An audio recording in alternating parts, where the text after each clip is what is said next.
24 जनवरी 2023 को एक report Hindenburg research ने पब्लिश की, ये कहते हुए कि Adani group how the world third richest man is pulling the largest con in corporate history.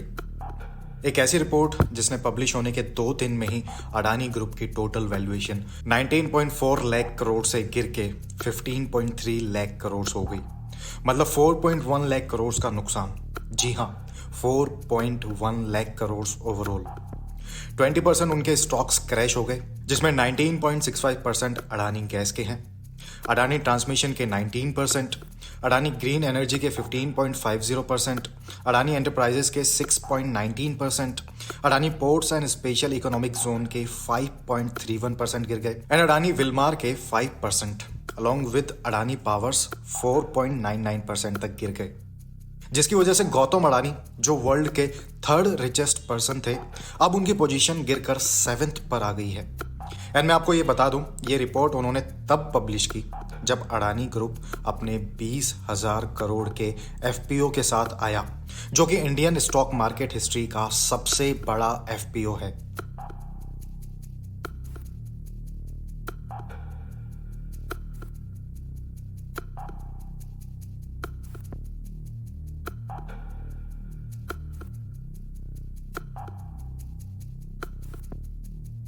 सबसे पहले जानते हैं आखिर ये हिंडनबर्ग रिसर्च कंपनी है क्या।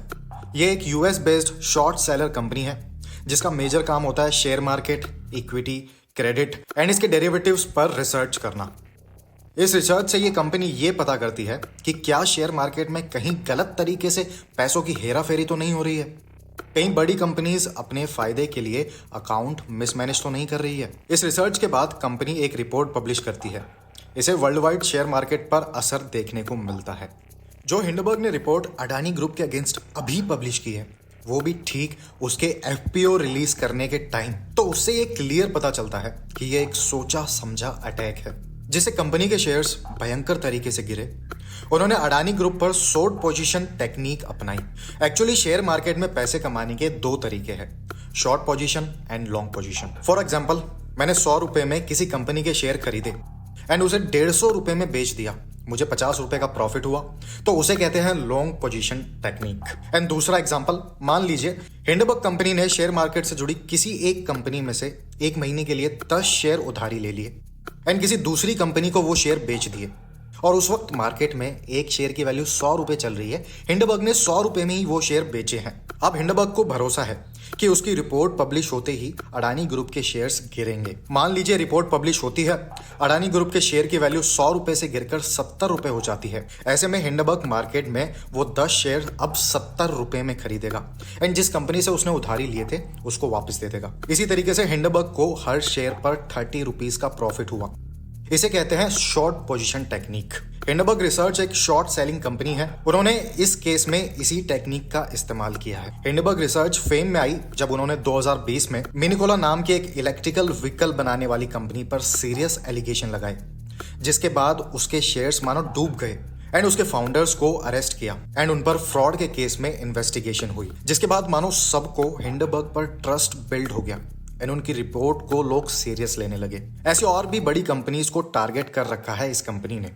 इस बार आई है गौतम अडानी ग्रुप की बारी। हिंडनबर्ग ने एक एक्सटेंसिव 100 पेजेस एंड 32,000 वर्ड्स की रिपोर्ट पब्लिश की। उन्होंने बताया कि ये रिपोर्ट उनके 2 साल की एक्सटेंसिव रिजल्ट के बाद उन्होंने पब्लिश की, जिसमें उन्होंने सीरियस एलिगेशन लगाए अडानी ग्रुप्स पर। तो अब हम जानेंगे कि वो एलिगेशंस क्या है। सबसे पहला एंड सबसे बड़ा एलिगेशन जो है कि अडानी ग्रुप ने अपने स्टॉक की प्राइस मैनिपुलेट किया है, जिसकी वजह से उनका स्टॉक 85% ओवर प्राइस्ड है। उन्होंने बताया कि अडानी ग्रुप्स ने कई शेल कंपनीज ऐसी कंपनीज होती है जो इनएक्टिव होती है मार्केट में, जो एक टाइप से आप उसे फ्रॉड कंपनीज भी कह सकते हैं। तो अडानी ग्रुप ने कई शेल कंपनीज मॉरिशस, कैरेबियन में बना रखी है, जिससे वो खुद फंडिंग डालते हैं, फिर उसी शेल कंपनीज से अडानी ग्रुप की कंपनीज में इन्वेस्ट करते हैं, जिसकी वजह से उनके स्टॉक्स इतने ओवर प्राइस्ड हैं। हेंस वो आर्टिफिशियली अपने स्टॉक्स की डिमांड बढ़ा रहे हैं। दूसरा एलिगेशन उन्होंने लगाया कि गौतम अडानी के फैमिली मेंबर्स इस इलीगल प्रैक्टिस में उनके साथ इन्वॉल्व है, जो ये illegal shell companies and transactions को ऑपरेट करते हैं। उन्होंने ये तक कहा कि वो इलीगल ऑपरेटर्स एंड ट्रेडर्स के साथ बिजनेस करते हैं अपने स्टॉक्स को मैनिपुलेट करने के लिए। जिसकी वजह से उनके स्टॉक्स प्राइस मार्केट में हाई जंप करते हैं। दूसरा मेजर एलिगेशन है कि अडानी ग्रुप ने अपने अकाउंट्स तक मैनिपुलेट किए सो दैट वो बैंक से लोन उठा पाए। एंड उन्होंने ये तक पॉइंट आउट किया है कि लास्ट 5 ईयर्स में 4 CFO ने अडानी ग्रुप से रिजाइन कर दिया है। बड़ी कंपनीज में ऐसा होना एक सीरियस इशू है। ये एक साइन हो सकता है कि रियली अडानी ग्रुप अपने अकाउंट्स में फेरबदल करती है। अगला मेजर एलिगेशन है कि जैसा फाउंडर्स के पास एक रूल है कि फाउंडर्स सिर्फ 25% स्टॉक्स रख सकते हैं एक कंपनी में एंड बाकी शेयर होल्डर्स के पास डिवाइड होते हैं और उसके बाद पब्लिक स्टॉक्स में होते हैं। बट अडानी ग्रुप के पास जो मेजर स्टॉक्स हैं वो सब अडानी की ही फैमिली मेंबर्स हैं। जी हाँ, जिसके चलते सारे स्टॉक्स अडानी के फैमिली में ही घूम रहे हैं, पब्लिक प्लेस में कुछ भी नहीं है। अगला बड़ा एलिगेशन है कि अडानी कंपनीज काफी ज्यादा डेप्थ में है।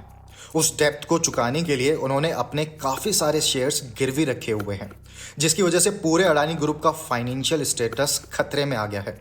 5 से 7 अडानी कंपनीज का करंट रेशियो 1 से भी नीचे है, जो शो करता है उनके ऊपर लिक्विडिटी प्रेशर है।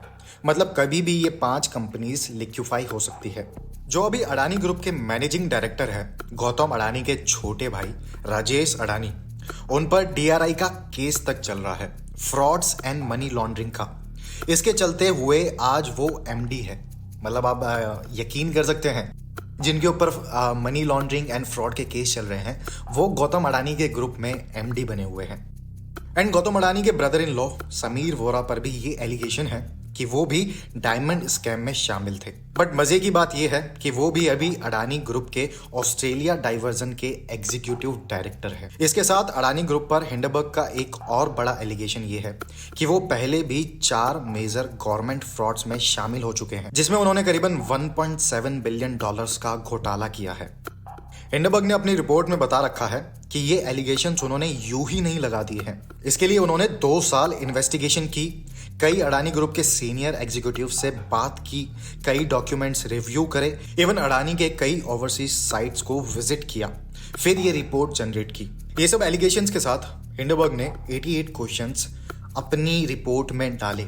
वो चाहते हैं कि अडानी ग्रुप उन्हें आंसर करे एंड वो बोलते हैं कि अगर अडानी ग्रुप सच में ट्रांसपेरेंसी पर बिलीव करता है तो उनका रेस्पॉन्स इंपॉर्टेंट है। ये रिपोर्ट 24 जनवरी को जैसे ही पब्लिश हुई मानो पूरा का पूरा स्टॉक मार्केट हिल गया, जिसके बाद एक एक दिन कर अडानी के स्टॉक्स गिरते जा रहे हैं। 29 जनवरी संडे को अडानी ग्रुप ने इस रिपोर्ट के रेस्पॉन्स में एक 419 पेजेस की रिपोर्ट जनरेट की, जिसमें उन्होंने इस रिपोर्ट के clear and calculated attack India पर बताया है।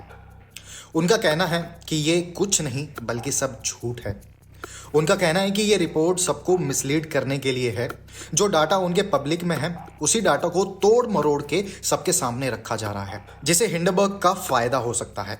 वो बताते हैं कि जो भी फैक्ट्स एंड डाटा उस रिपोर्ट में दिखाया गया है वो बेसलेस है एंड डिस्क्रीट है। उनका कहना है कि जस्ट FPO रिलीज होने के टाइम ही क्यों ये रिपोर्ट पब्लिश हुई, पहले भी तो हो सकती थी। मतलब ये एक कैलकुलेटेड अटैक है US फर्म का इंडिया पर। वो बताते हैं कि जो ऑर्गेनाइजेशन खुद ट्रांसपेरेंसी की बात कर रही है वो खुद कभी अपने इन्वेस्टर्स एंड एम्प्लॉय के बारे में नहीं डिस्क्लोज करते।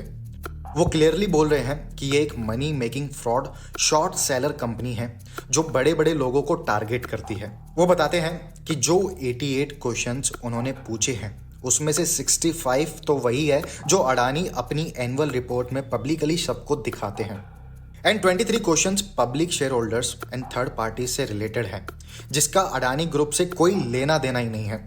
5 ऐसे बेसलेस क्वेश्चंस हैं जो इमेजिनरी फैक्ट्स पर बनाए गए हैं।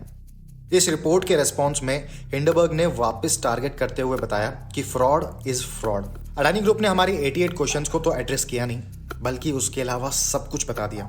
वो कहते हैं कि इंडिया कंट्री एक डेमोक्रेटिक कंट्री है एंड उसका फ्यूचर अडानी जैसे लोग पीछे खींच रहे हैं। अगर अडानी ग्रुप को कोई लीगल फाइट चाहिए तो हमारे पास सारे प्रूफ्स हैं।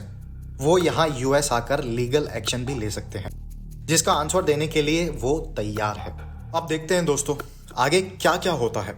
बट देखने की बात यह है कि अब ये कहानी और इंटरेस्टिंग एंड कॉम्प्लिकेटेड होती जा रही है, जहां एक तरफ दिन पर दिन अडानी के शेयर प्राइस गिरते जा रहे हैं।